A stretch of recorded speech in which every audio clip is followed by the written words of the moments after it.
You know that moment when everyone agrees something needs to change? The presentations are brilliant, the language is progressive, the workshops are packed, everyone nods, everyone commits, and then nothing happens. Or worse, something appears to happen. But underneath, everything stays exactly the same. Today we're talking about why transformations fail even when nobody's actively resisting. And why this isn't a culture problem, it is a systems problem. When transformation fails, we immediately look for someone to blame. We say, the employees aren't open enough, middle management is scared, the culture is too slow, leadership doesn't get it, the organization is just like that, you know? That sounds reasonable, right? But it's completely wrong. Because here's what we miss. People almost always act rationally, not courageously, not visionally, rationally. They follow the rules you give them, they respond to the incentives you create, and they avoid the punishments you've built in. So, when someone won't take a risk, it is usually not because they are cowards, it's because your system punishes risk. When someone won't make a decision, it's not because they lack initiative. It's because your structure removed their authority but kept their accountability. The problem isn't the people. It is the operating system that they are running on. Here's the thesis of this episode, and it's going to sting. Most transformations don't fail because people resist change. They fail because the existing system works perfectly. Yes, perfectly. Think about it. Your KPI system reward stability, not learning. Your processes reward CYA, not speed. Your hierarchies reward agreement, not truth. Your reporting systems reward justification, not insight. And then we wonder why innovation is slow. Why responsibility gets delegated up and down but never actually taken. Why everyone says agile but nobody moves. This isn't a bug, this is a feature. The system is doing exactly what it is designed to do, which is survive and not transform. Survive. There's this old song, I Fought the Law. Green Day does my favorite version. Most people hear it as a rebel anthem, but it's actually something else. It is a diagnosis. The narrator isn't fighting people, he's fighting a system. And the system wins. Not because it's morally right, because it's structurally dominant. I fought the law, and the law won. That's not defeat. That is pattern recognition. In business, it looks like this. Good idea meets budget logic. Budget wins. Bold proposal meets career path calculus. Career path wins. Responsibility meets lack of decision rights. Paralysis wins. The system doesn't say no. That will be honest. It says, sure, but under our conditions. Which means, sure, but not really. The result is something we've all seen. Agile transformation without power redistribution. New work without trust culture. Innovation labs without risk budgets. AI strategy without changes to decision making. Customer centricity without authority to say no to internal stakeholders. I call this the transformation theater. It looks like change, it sounds like progress, it uses all the right words, but it doesn't touch the rules of the game. And as long as incentives, risks and decision rights stay the same, every transformation is just a new label on old bottle. And here's how you spot it. Are people rewarded for learning from failure or just avoiding it?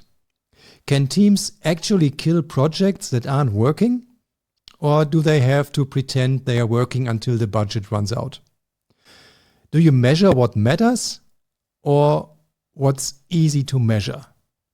Can someone go against process and be proven right? Or is following process more important than being right? If the answer makes you uncomfortable, well, you're doing theater. But why does this keep happening? Because transformation happens at the wrong level. We talk about vision, values, mindset, culture, attitude, but we avoid the actual questions. Who decides what? And what is off limits? Who carries which risks? Which metric loses its power? What happens when someone breaks a process and is proven right? What do we stop measuring? Who loses their veto? These aren't comfortable questions, so we don't ask them. Instead, we send people to workshops, we create vision statements, we talk about psychological safety, all good things. But they are downstream. You can't workshop your way out of structural contradictions. You can't vision board your way past misaligned incentives. And you can't culture statement your way around power that refuses to move. The system always wins these battles, because the system isn't playing the same game you are. If we are honest about this, we have to accept something most people don't want to hear. Transformation is not a culture project, it's a power question. And power is uncomfortable. You can't smile it away, you can't facilitate it, you can't rebrand it. Real change requires asking, what do we stop doing? Not just, what do we start? Who loses influence? Not just, who gains opportunity? Which sacred cow do we actually slaughter?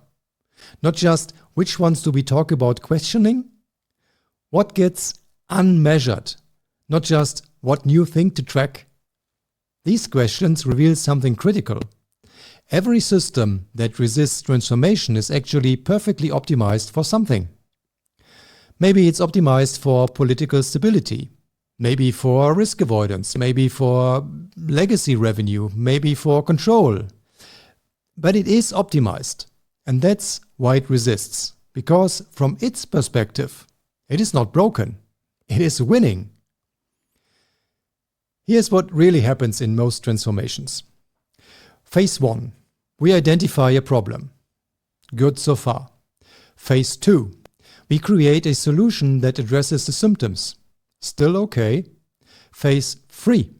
We implement that solution within the existing power structure. And here's where it breaks.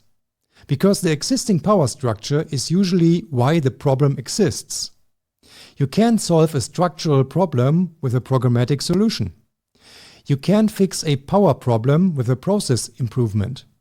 You can't transform a system that was designed to prevent transformation. I fought the law, and the law won. Every single time. So what do we do? First, stop blaming people for responding rationally to irrational systems. Your people aren't the problem. Your brilliant, well-meaning, hard-working people are doing exactly what you are asking them to do, which is survive in a system you built. Second, start with structure, not culture. Change the incentives first, move the power first, shift the risks first. Culture will follow. It always does. Culture is downstream from structure. Third, accept that transformation costs something. Someone's metric becomes less important. Someone's veto goes away.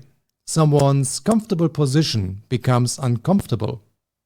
If nobody's uncomfortable, nothing's actually changing. Fourth, ask better questions.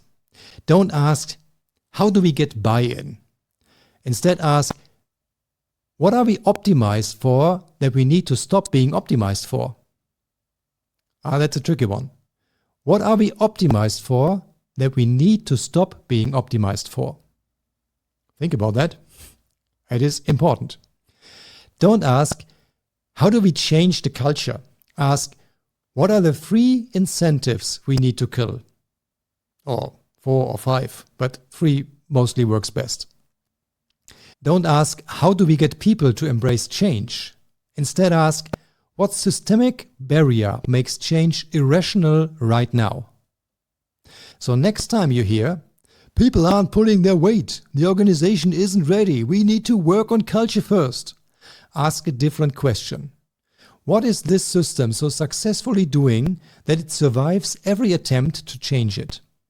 Because if the law always wins, the problem isn't the fighter, it's the game you're playing. Maybe we need to stop fighting the law and start changing it. If this perspective made you uncomfortable, good. That's where real change starts. I'm André Daus, and this has been Iconoclast Insights. See you next week.